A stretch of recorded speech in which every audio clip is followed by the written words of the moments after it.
Hi, my name is Wilbur Wright, and I am one of the famous Wright brothers. Did you know me and my brother invented the first successful airplane and we didn't even graduate high school? My brother, Orville Wright, was born on April 19th, 1871 in Dayton, Ohio. Me, Wilbur Wright, the older of which the brothers, I was born on April 16th, 1876 in Millville, Indiana. Our father, Milton Wright, was a bishop in the Church of United Brethren in Christ. Our mother was Suzanne Catherine Cronin Wright.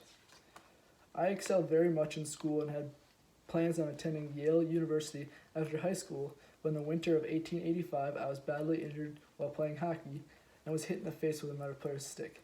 I fell into depression after the incident and did not receive my high school diploma. I canceled plans after high school and stayed at home with my mother, who eventually died in 1889 of tuberculosis. My brother Orville was more of an adventurous person and less into school, like me. He was more into outside hobbies rather than school. In 1889, he dropped out of his senior year in high school, and he started his own printing shop, the West Side News. I would edit the papers, and Orville would publish the papers. In 1892, my brother and I opened a bike shop fixing bikes and later selling them. Orville invented a self-oiling wheel hub for our most popular bikes. Our first successful flight was on December 17th, 1903 in Kitty Hawk, North Carolina. My brother Orville piloted the first flight, which lasted 12 seconds and traveled 120 feet.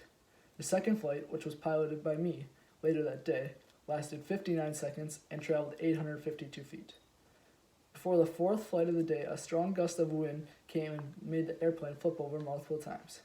After making adjustments and fixing up the flyer, which is what we called our plane, we continued to adjust and make changes on our planes for 2 more years to make it better. On September 10th, 1908, Orville took the first official passenger on board, Lieutenant Frank D. Long. A week later, Orville took a passenger, Lieutenant Thomas Selfridge, out for a demonstration flight. Selfridge was the heaviest passenger yet, weighing 175 pounds. On the third lap around the parade at 150 feet in the air, Orville heard tapping on the plane. He turned off the engine and hoped for a safe landing. He heard something fall off the plane, which we later found out was one of the plane's propellers. The steering stopped working the plane, and the plane headed for the ground. The plane crashed into the ground. Orville survived the crash. He had a broken leg, several broken ribs, multiple cuts and bruises, but Selfridge wasn't as lucky. He died. His death was the first official death from an airplane crash. After we had the first successful flight, that was just the start. We traveled all around the world, talking and showing people what we did. We started first selling airplanes in Europe in 1909. We shortly became the most famous brothers in the world. We were selling so many airplanes and were very wealthy. We always shared all the profits and we ever got from the airplanes and kept a very tight relationship throughout the time. I started feeling ill on a trip to Boston in April of 1912. After being diagnosed with typhoid fever, I died shortly on May 30th, 1912 in my family home.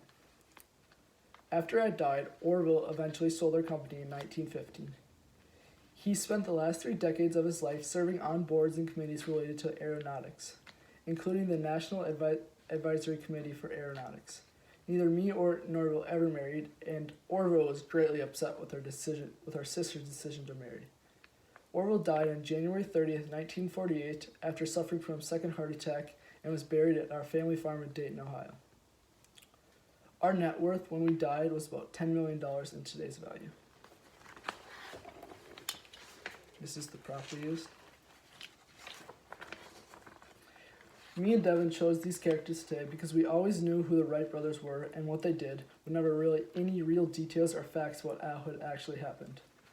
And the famous quote we have is, "If birds can glide for long periods of time, then why can't I?" Thank you for listening to our speech.